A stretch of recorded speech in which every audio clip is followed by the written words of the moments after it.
बारे में कुछ बताएंगे और आप लोग ध्यान से सुनेंगे। हो सकता है कहीं ना कहीं वो चीज़ें ज़रूर काम आएंगी। समाज के लिए है, जैसे कि लिखा है कम्युनिटी अवेयरनेस प्रोग्राम। तो कम्युनिटी में कोई भी कम्युनिटी है उसको अवेयर करना हमारा काम है कि अभी हम कासगंज में आ गए हैं तो लोगों के बीच में जाएं और कुछ आपदाओं के बारे में बताएं। सबको पता है कि आपदाएं कितने प्रकार की होती हैं। 2 प्रकार की होती हैं, एक होती है मैन मेड और दूसरी होती है नेचुरल, प्राकृतिक। अगर मैन मेड की बात करें तो मैन मेड में क्या क्या आएगा, जैसे कोई बिल्डिंग का कोलैप्स हो जाना, जिस बिल्डिंग को बनाया आदमियों ने बनाया है, किसी रोड का कोलैप्स हो जाना या ओवर ब्रिज का कोलैप्स हो जाना या फिर ट्रेन का एक्सीडेंट हो जाना, बड़े पैमाने पर रोड का एक्सीडेंट हो जाना, रोड एक्सीडेंट, और या फिर एरोप्लेन क्रैश हो जाना, ये सब क्या है, मैन मेड है। या फिर 1984 की घटना आपने सुनी होगी, मिथाइल आइसोसाइनाइड भोपाल में गैस कांड हुआ था, वो भी मैन मेड में आती है। तो इस तरह की जो प्राकृतिक और मानव निर्मित जो आपदाएं हैं वो कम तो नहीं हो सकती, लेकिन हम उनके बारे में जान के कि किस तरह से अपना बचाव करें और उस पर थोड़ा मिटिगेट कर सकते हैं। ठीक है, जैसे जैसे पॉपुलेशन बढ़ रही है और इनोवेशन बढ़ रहे हैं, आपदाएं उतनी ज़्यादा आती रहेंगी। तो आपदाएं कम नहीं होंगी, उनको कम नहीं कर सकते हम, लेकिन उनको मिटिगेट कर सकते हैं उनके बारे में जान के। तो यहाँ का इलाका अगर बात करेंगे तो कौन सा है, बाढ़ प्रभावित क्षेत्र है। कुछ बाढ़ प्रभावित क्षेत्र में अक्सर बाढ़ आती रहती है। जो इलाका जहाँ पे बाढ़ अमूमन हर साल आती है तो उसके बारे में थोड़ा सा ध्यान देंगे कि जहाँ बाढ़ आती है वहाँ पे कुछ समय का लोगों के पास राशन वगैरह होना चाहिए। और उसके बाद जो घरेलू सामान है, जो ज़रूरत के और सामान है, हो सकता है बुजुर्ग हैं घर में, बच्चे हैं, उनकी दवाइयाँ चल रही हों, वो इकट्ठा करके रखना चाहिए। जब बाढ़ आती है अचानक तो फिर वो बाकी क्षेत्र से कट जाता है क्षेत्र, और वहाँ तक जहाँ तक हमें ज़रूरत का सामान लाना वहाँ नहीं पहुँच पाते हैं, तो और ज़्यादा मृत्यु होती हैं और ज़्यादा फिर आपदाओं फंसे रहने की वजह से।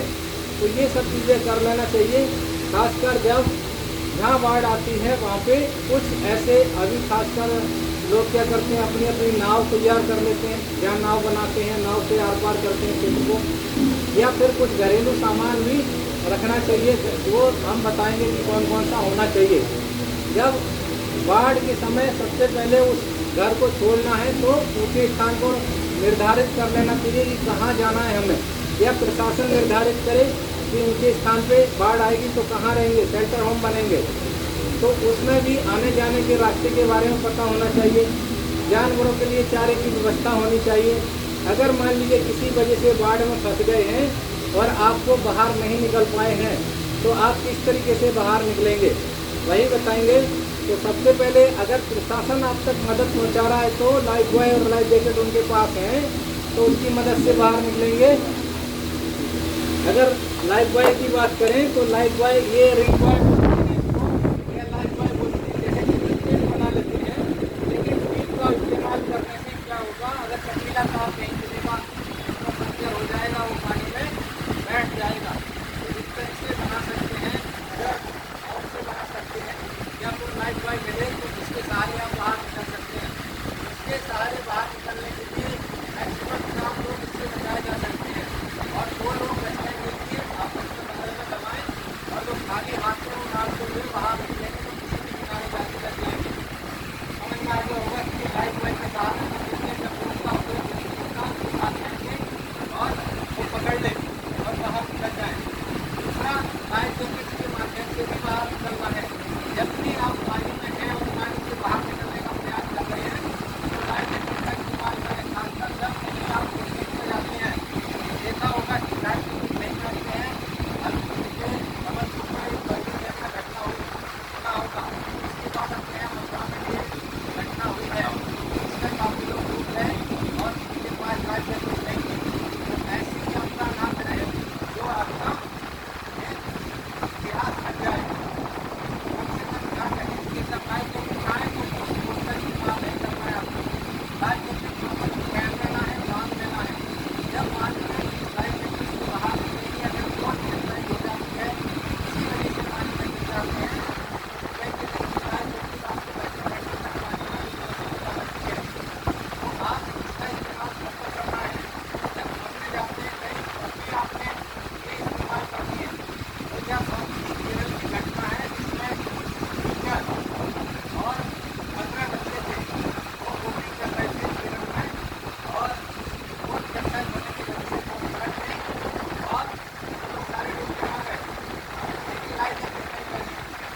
नारियल होते हैं, पंद्रह में सब्जी में यूज करते हैं, इनके राफ्ट बना सकते हैं। नारियल राफ्ट होते हैं, खासकर कोस्टल इलाकों में ये बनाते हैं, या समुद्री इलाकों में ये राफ्ट यूज बनाते हैं। जो संसाधन उपलब्ध है उसका इस्तेमाल कर रहे हैं। बम्बू से आप जो राफ्ट बना सकते हैं, उस बम्बू को इकट्ठा करके आप पानी में काट के डालेंगे, ये राफ्ट बन जाएगी।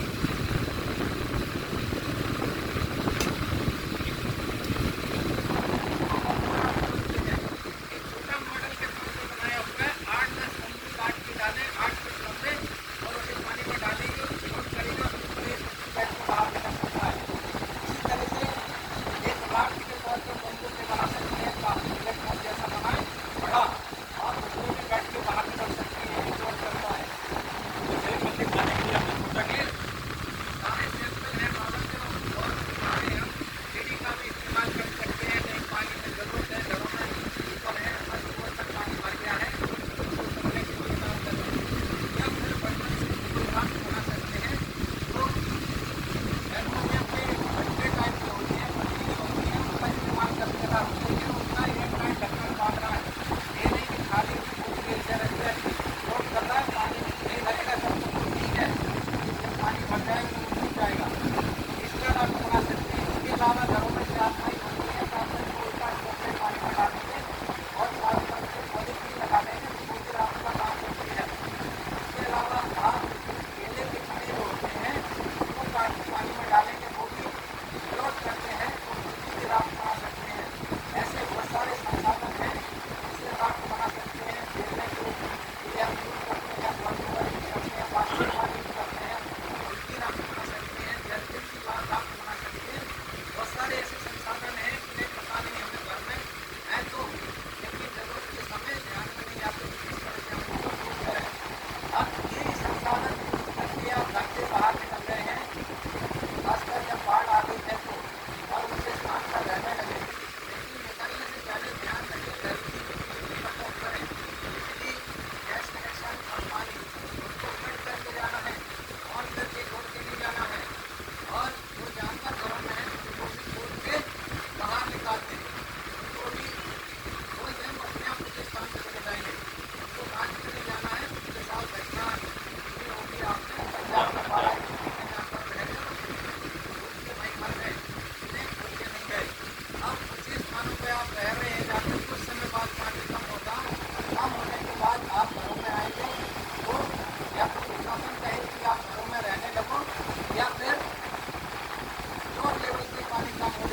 पानी साफ लिया, साबुन से और साफ पानी से धोते रहना है।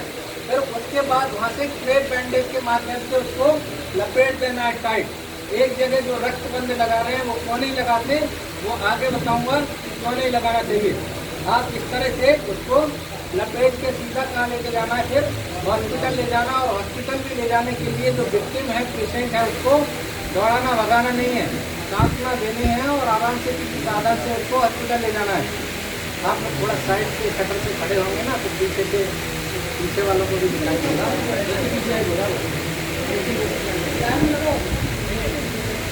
तो आप इस तरह से उनको, जो पेशेंट है, हॉस्पिटल ले जाएं और हॉस्पिटल ले जाके वहीं उसका ट्रीटमेंट मिलेगा, वहीं एंटीवेनम किया जाएगा।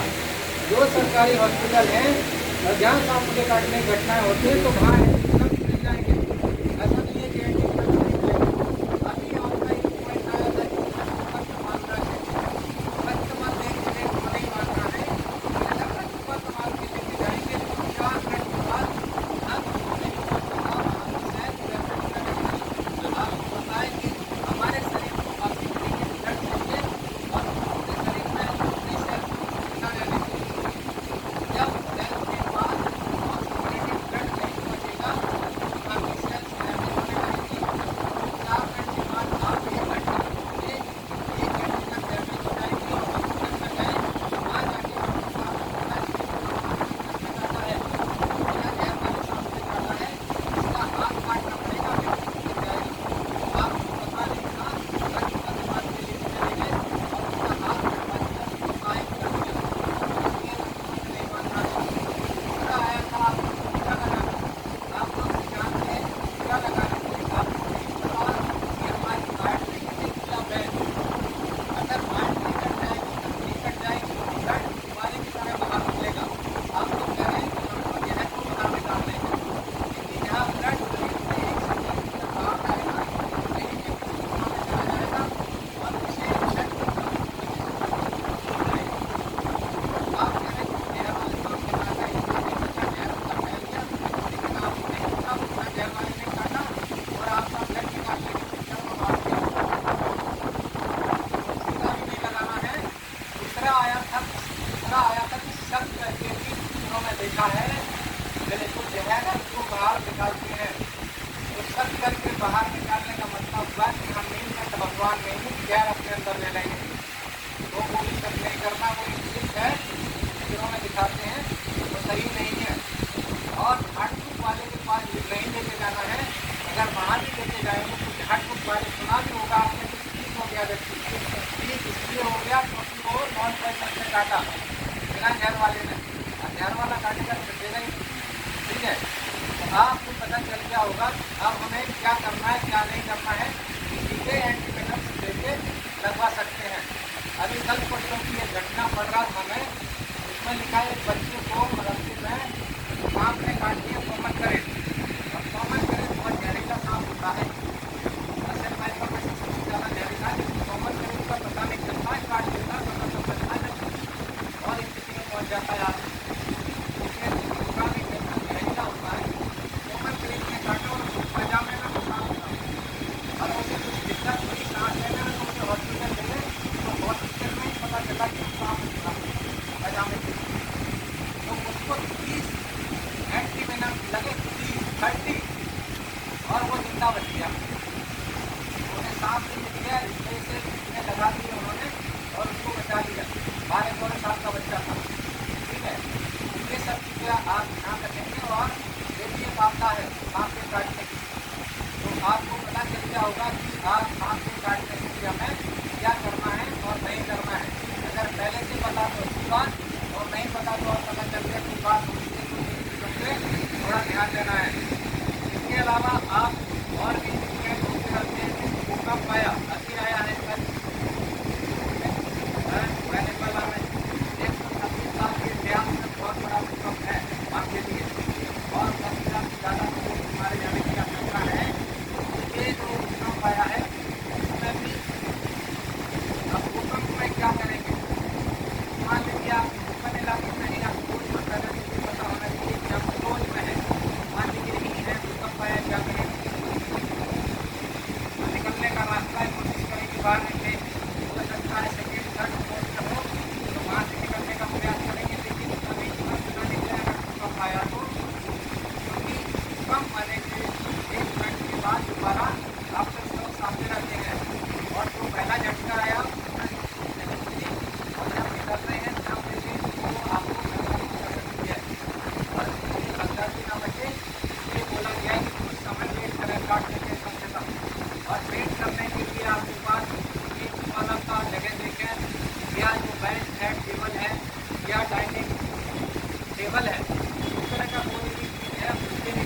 पकड़ लें, इसको बचाएं, घरों की पोजीशन बनाएं, ठीक है। अपने टेबल कुर्सी हो कोई नीचे, आपको नीचे बैठ जाना है, कुछ टेबल वगैरह के नीचे बैठ जाना है और कुछ समय वेट करें और फिर बाहर निकलें। मान लीजिए आप लाइब्रेरी में पढ़ रहे हैं तो फिर यहाँ से निकले, तो ये सब चीज़ें ध्यान रहना चाहिए। बाहर निकलने के बाद आज कितने बच्चे आए उसके लिए हेड काउंटिंग शुरू होना चाहिए। बाहर निकले, बाहर निकल के कहाँ जाएँ, कम से कम जो बिल्डिंग है उससे 1.5 गुना दूरी पे जाएँ मैदान में, क्योंकि बिल्डिंग गिरे तो दोबारा नुकसान ना हो। बाहर आ भी गए और फिर दोबारा बिल्डिंग गिरी और वहीं नजदीक खड़े हो गए तो नुकसान हो जाएगा। तो दूर जाए और दूर जाके 1.5 गुना दूरी पे वहाँ हेड काउंटिंग फिर करें, या घर के परिवार के लोग हैं तो काउंटिंग होगी कि यहाँ पूरे आदमी आ गए कि नहीं आ गए। अगर नहीं आए हैं तो फिर उसके लिए सर्च एंड रेस्क्यू चलेगा। सर्च एंड रेस्क्यू कौन करेगा, तो आप लोग मौके पर पहले हैं तो आप ही लोग फर्स्ट रेस्पॉन्डर हैं, क्योंकि बाकी टीमें बाद में आएगी, पुलिस बाद में आएगी, फायर बाद में आएगी, IDRF बाद में आएगी, PSC बाद में आएगी, या फिर जो आप वॉलंटियर हैं उस क्षेत्र के हैं तो ठीक है, वरना बाद वाले बाद में आएंगे और फिर IDRF को सबको बांटना आएगी। उस समय जितना जल्दी हो सके वहाँ से उस व्यक्ति को बाहर निकालना है और बाहर निकाल के जो फर्स्ट एड आपके पास है उसको फर्स्ट एड देना है, और अगर CPR की जरूरत पड़े तो CPR देना है। ये सब कार्रवाई करना है। तो ये तो क्लोज स्थान में हो गया कि आप क्लोज में हैं। अगर ओपन में है तो क्या करेंगे, ओपन में है तो रोड पे चल रहे हैं तो गाड़ी को साइड खड़ी कर दें, किसी पोल पेड़ के पास जाके खड़े ना हो, किसी बिल्डिंग के पास जाके खड़े ना हो। अगर भूकंप के झटके हो रहे हैं तो लग रहे हैं तो आप दूर चले जाएँ, तो इस तरह से अपना बचाव कर सकते हैं। अगर मान लीजिए इसके अलावा अगर किसी को चोट लगती है, चाहे वो रोड एक्सीडेंट में है या फिर अंदर से बाहर निकाला कोई व्यक्ति, वो भी हो सकता है, उसके लिए तत्कालिक मूव करा देते हैं। तो बुजुर्ग हैं जैसे क्राइडल कैरिंग बच्चा है तो कुर्सी में लेकर निकलना है तुरंत। अगर घटना वाली जगह वहीं ऐसे ही खड़े रह जाएंगे या बाहर नहीं निकलेंगे तो आफ्टर शॉक आने के बाद में और नुकसान हो सकता है, इसलिए तत्काल मूव करना पड़ता है, इसलिए इमरजेंसी मूव बोला है इसको। तो बच्चा है गोदी में लेके निकल जाएं, या देखा हुआ गिल्ली डंडा खेलते थे गाँव में पहले तो कमर के ऊपर बैठा लेते थे जिसे पिग्गी बैग बोलते हैं। तो इस तरह के कुछ आप या फिर फायरमैन के कंधे पे उठाएं और सीधा और लेकर चले जाएं, या फिर और भी मूव करा सकते हैं 3 आर्म चेयर और 4 आर्म चेयर। 3 आर्म चेयर के लिए 3 हाथों से एक चेयर बनाएं और किसी जो घायल व्यक्ति है उसको बाहर लेके बाहर जाएं।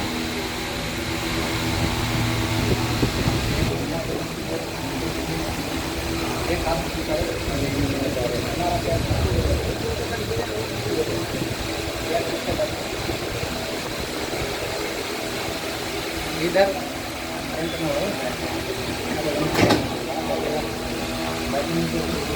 फिर यहाँ चेयर के लिए थोड़ा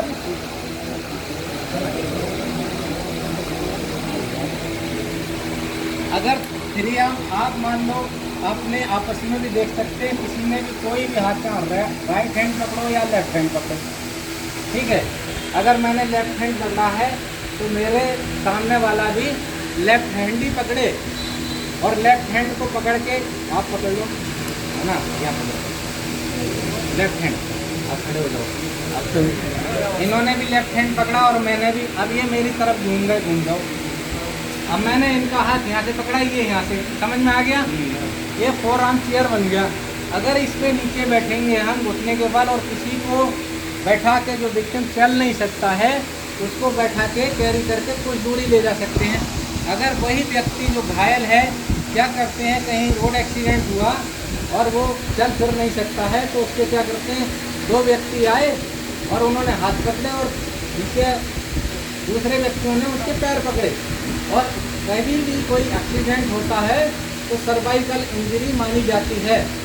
सर्वाइकल समझते हैं, गर्दन की इंजरी, और गर्दन की इंजरी इतनी खतरनाक है कि रोड एक्सीडेंट में जिंदा बच सकता है व्यक्ति। देखा होगा, सुना होगा आपने पेपरों में कि रोड एक्सीडेंट हुआ और व्यक्ति घायल, उसको अस्पताल में लेके चले गए तुरंत, लेकिन उसने अस्पताल में जाते जाते दम तोड़ दिया, क्योंकि जितनी दूर आपने उसका मूवमेंट करा दिया हाथ पैर पकड़ के गर्दन हिला के, तो जो गर्दन बची थी ना थोड़ी सी, वो भी टूट गई और वो व्यक्ति फिर ख़त्म हो गया। तो पकड़ने का तरीका वही बोला है कि इसका इस्तेमाल कर सकते हैं अगर है तो। अगर ऐसे बैठ नहीं सकता है तो फिर उसके लिए स्ट्रेचर का इस्तेमाल कर सकते हैं, जिसे हम ब्लैंकेट से बना सकते हैं, ठीक है, सैंड बैग से बना सकते हैं, टी शर्ट से बना सकते हैं। बहुत सारे स्ट्रेचर हैं, अलग अलग तरीके से बना सकते हैं जो हमारे पास संसाधन हैं। तो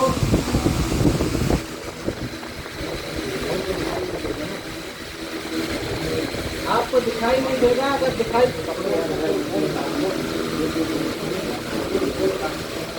आपको दिखाई नहीं देगा, अगर दिखाई इसको लेआउट नीचे पूरा बिछा दें तो बिछाने के बाद में आपको इसके सेंटर में पोल रखना है। तो मान लीजिए हमने बिछा दिया, अब ये दोनों बराबर लेवल कर देना है। आपको दिखाई नहीं दे रहा है इसलिए। अब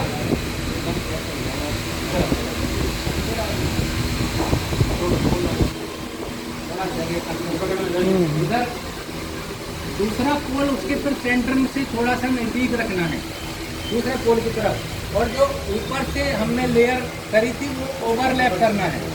अब ओवरलैप करने का मतलब कि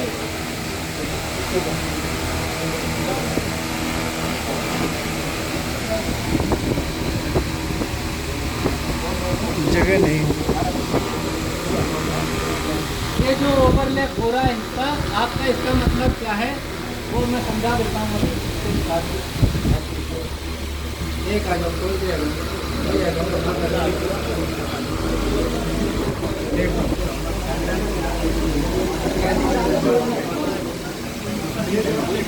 उठाओ।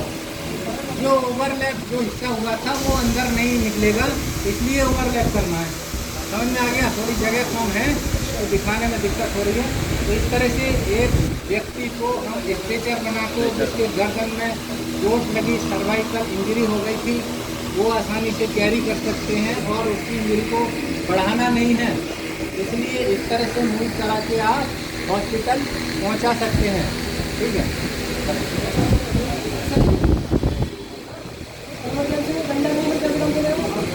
घर में कोई लाके लेंगे है, कोई भी ये भी नहीं है तो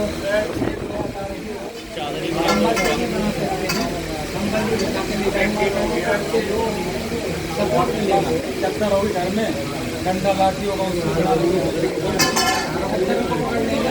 मतलब वो हाथ पैर जो शरीर पकड़ रहे हैं उनके शरीर पकड़ने से व्यक्ति हिल रहा है। और खाली कंबल में भी लिटा लेंगे और कंबल पकड़ के ले जाएंगे तो वो पूरे सपोर्ट मिलेगा बॉडी को। और सर्वाइकल इंजरी होने का मतलब है अगर किसी के नाक से और कान से वाइट कलर का फ्लूइड निकलता है, जिसे CFS बोलते हैं ना, बोलते हैं ना सर, बड़ा है सर, DSF क्या होता है, सेरेब्रोस्पाइनल। हाँ, वेरी गुड। तो अभी वही निकल गया तो फिर वो व्यक्ति बचना मुश्किल है। तो आपने ये देखा, एक तो रोड एक्सीडेंट में हो सकता है इस तरह से, या स्ट्रक्चर कोलैप्स हुआ तो वहाँ से भी निकाल के ले जा सकते हैं, या फिर आपने देखा कि घरों में कुछ लोग रह रहे हैं और अचानक कोई व्यक्ति गिर गया और गिरने के बाद वो अनकॉन्शियस हो गया, बेहोश हो गया और उसकी ब्रीथ भी नहीं चल रही है और पल्स भी नहीं चल रही है, तो उसको CPR दिया जाएगा, ठीक है। चाहे उसको कार्डियक अरेस्ट आया या फिर उसको हार्ट अटैक आएगा।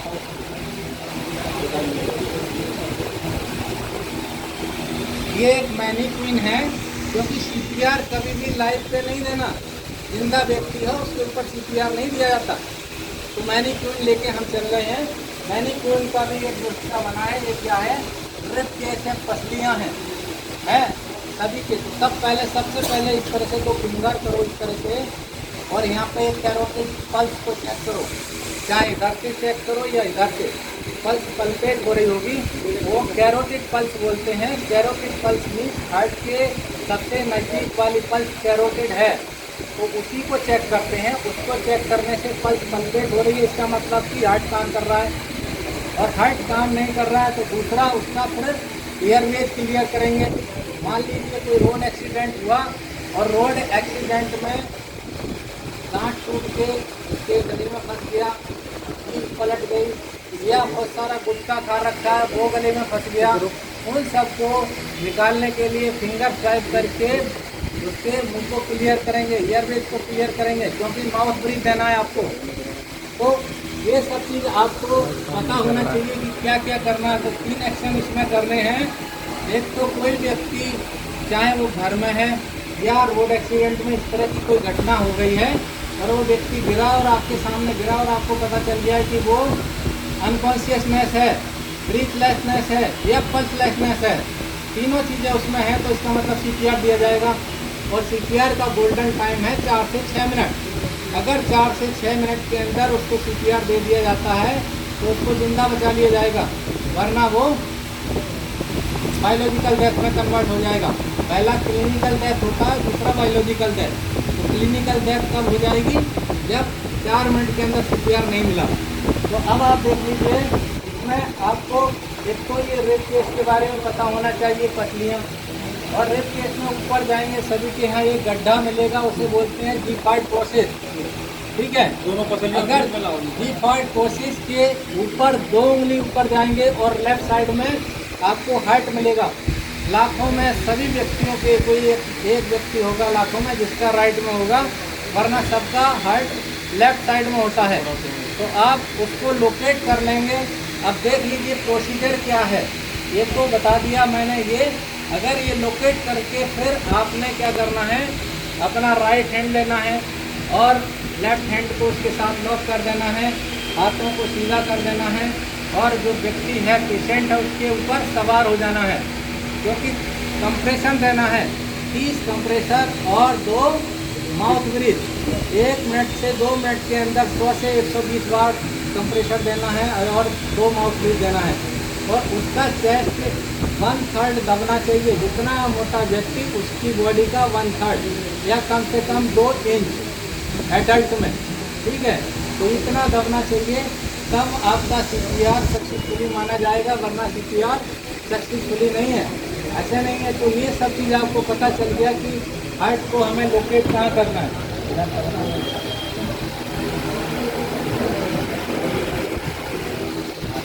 अभी मान लीजिए ये जो जैसे आप CPR दे रहे हैं, एक बंदा CPR देगा, दूसरा एम्बुलेंस नंबर कितना है 112, एक बंदा 112 को फोन कर देगा।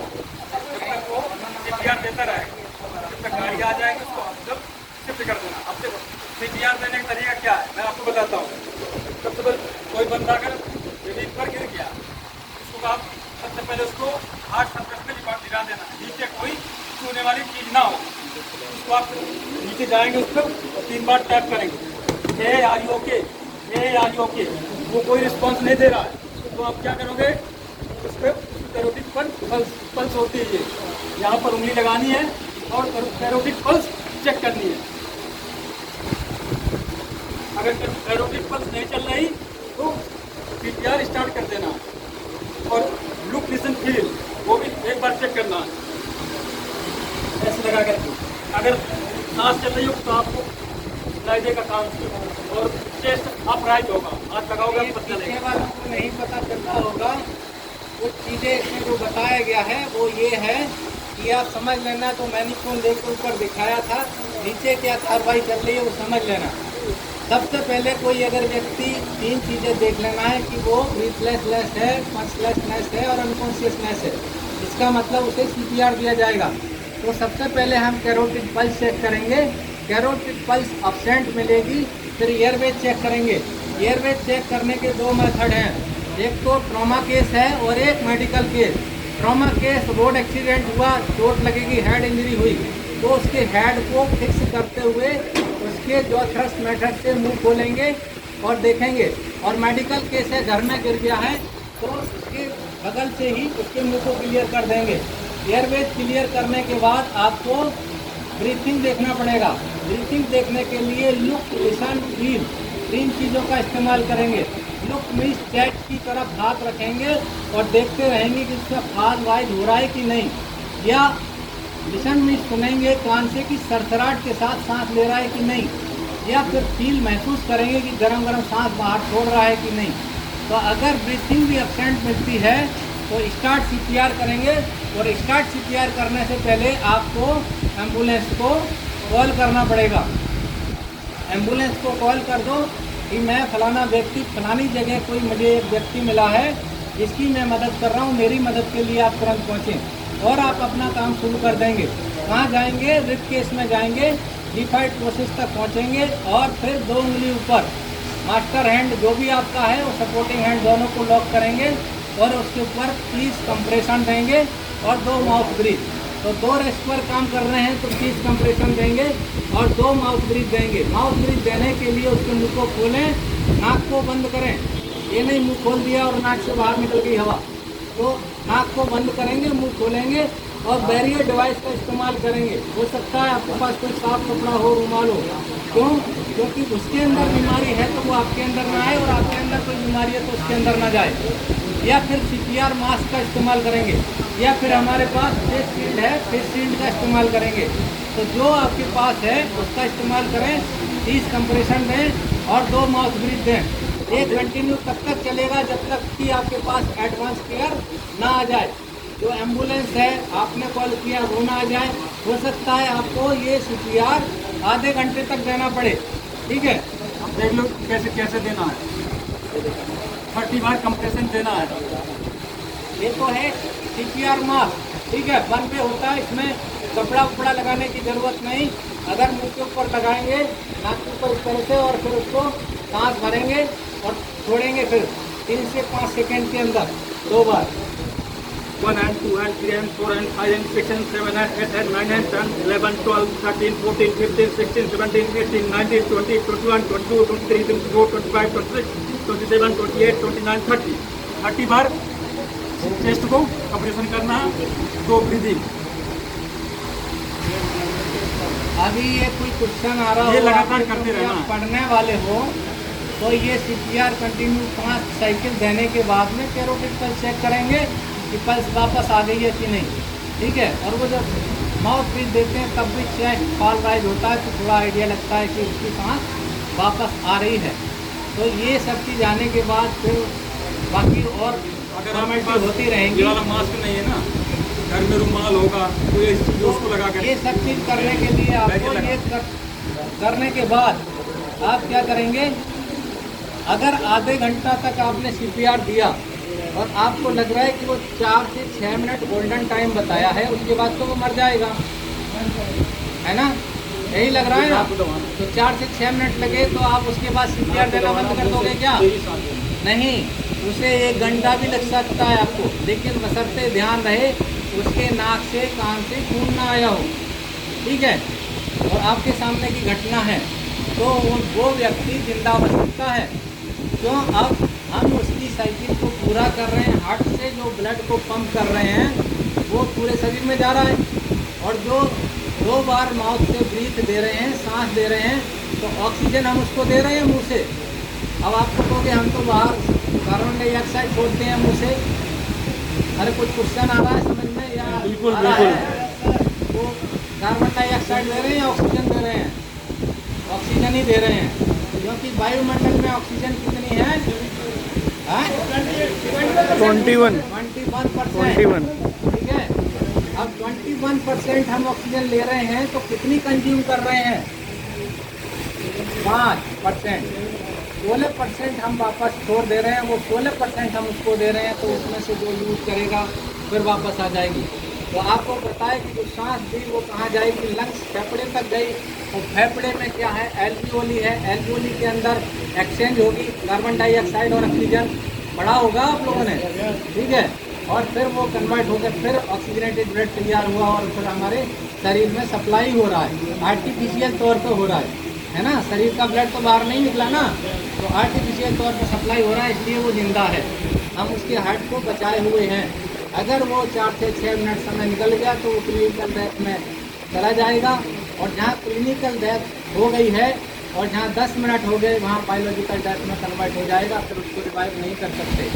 ठीक है, तो CPR के बारे में समझ में आ गया।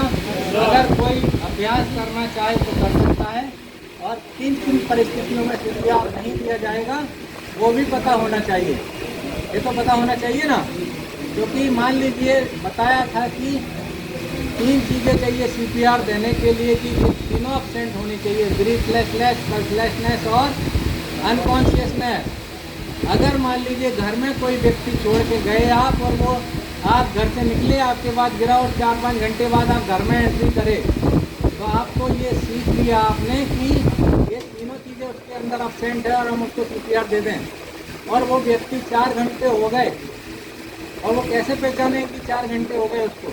तो जिस पोजीशन में वो गिरा पड़ा उस पोर्शन में, लोअर पोर्शन में ब्लड इकट्ठा हो जाएगा, इसका मतलब वो मर चुका है, सीपीआर देने की ज़रूरत नहीं है। दूसरा केस हो सकता है कि 8 घंटे हो गए मरे हुए, तो बॉडी अकड़ जाती है। जिस कंडीशन में वैसे ही रहेगी बॉडी, मुँह खुला रहेगा तो खुला ही रहेगा, बंद नहीं कर सकते, आँखें खुली हैं तो खुली रहेगी, हाथ ऐसे तो ऐसे ही रहेगा। तो अगर बॉडी अकड़ गई है, इसका मतलब उसकी मौत हो चुकी है, उसको भी सीपीआर देने की ज़रूरत नहीं है। तीसरा केस है डिकम्पोजिशन, बॉडी का सड़ना, दुर्गंध आना। आधे घंटे हो जाएंगे 10 से 12 बॉडी में दुर्गंध आने लगेगी, तो इसका मतलब उसको भी सीपीआर देने की ज़रूरत नहीं है। हो सकता है आपके सामने कोई ट्रेन से कट गया, मैं एक केस मैंने भी देखे हैं, जैसे बुकलेट चल रही थी, बुकलेट चैन वाली होती है ना, उसे बुकलेट ही बोलते हैं। तो उसमें एक व्यक्ति आ गया, चैनों उसकी गर्दन कट गई, 4-5 लोग खड़े हैं और वो ये बैठ गया व्यक्ति, इसकी गर्दन नहीं है, क्या करने की जरूरत है? नहीं है। और एक केस में सीपीआर दे सकते हैं अगर कोई पानी में डूब जाता है और आधे 1 घंटे में भी बाहर निकाला, तो शरीर को पानी को बाहर निकाले और सीपीआर दे दें, बच जाए,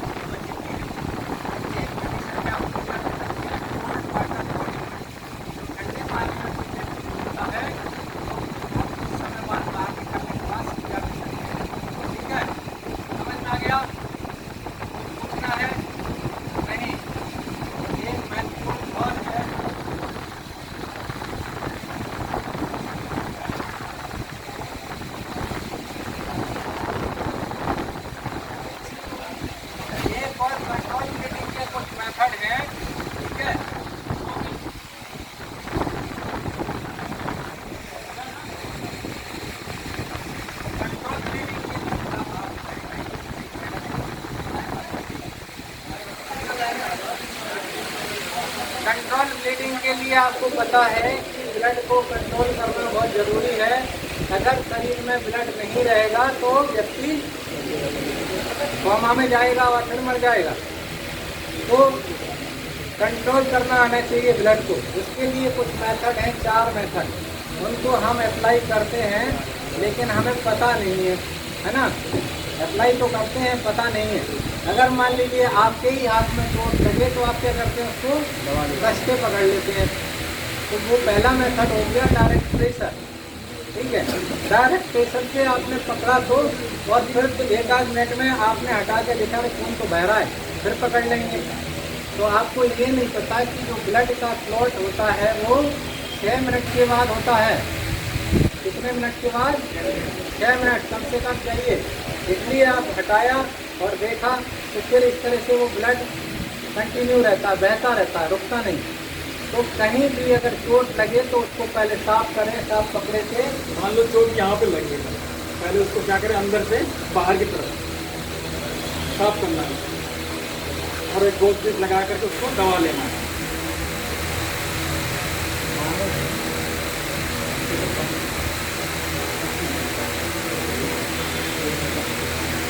यही डायरेक्ट प्रेशर है, इसे दबा के रखा, गॉज पीस रखा। अगर उसके ऊपर एक गॉज पीस रखा, गॉज पीस मतलब एक मोटा कपड़ा है, हो सकता है आपके पास कोई कपड़ा रखो, कॉटन रखो, उसके ऊपर फिर रखो, डबल कर दो, ट्रिपल कर दो, उसको फिर बांध दो। एक तो मेथड ये हो गया। अभी दूसरा मेथड है इसी में कि यहाँ पे आपको मिलेगी ब्रेकियल पल्स। एक पल्स है, कैरोटिड पल्स तो यहाँ देखी थी हमने, ब्रेकियल पल्स यहाँ मिलेगी। जो नवजात बच्चों में डॉक्टर उनकी नब्ज चेक करने के लिए यहीं से चेक करते हैं, यहाँ नहीं मिलेगी रेडियल पल्स, ठीक है ना बच्चों में। तो ब्रेकियल पल्स को ये है प्रेशर पॉइंट, इसको दबा के रखेंगे तो ब्लड का फ्लो कम जाएगा, क्योंकि डायरेक्ट प्रेशर से बांध दिया है।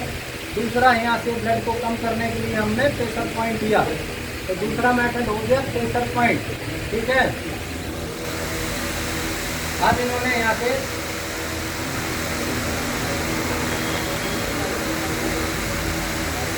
इस तरह से ये हाथ में डायरेक्ट प्रेशर को ये है, ठीक है।